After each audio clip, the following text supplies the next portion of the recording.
don't talk a lot about puppy food here on All About Dog Food, but today we're going to look at two of the most requested, Orijen puppy and the new Wildways puppy from Pets at Home.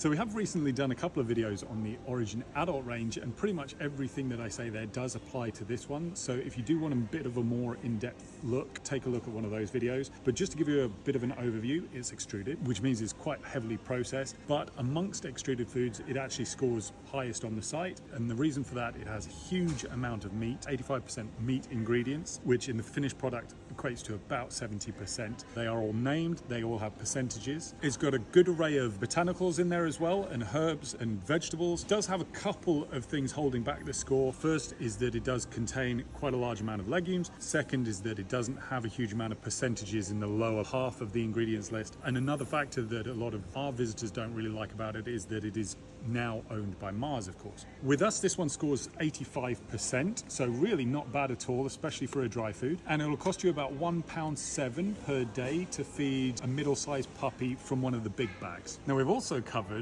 the Wildways adult in a different video, and a lot of what I say in there also applies to this one. But just to give you a quick overview and a comparison with the Orijen, with Wildways, basically you're looking at a food that is a lot cheaper. This one, if you go by the recommended amount on the bag, it's going to cost you about 66 pence a day for the same dog. So if you go for this one, you would be saving money over the Orijen. This one scores 80% with us. Still not a bad food at all. The reason it doesn't score quite as high as the Orijen, one, it contains quite a bit less meat. They do contain about the same amount of legumes, but in this one it's a fairly diverse range of beans and peas and lentils. In this one it's really just peas and chickpeas that you're looking at. So all in all, both good foods. If you do like the convenience of a dry food, you could definitely do a lot worse than either of these. The Orijen puppy is a superior food, but it does come at quite a price.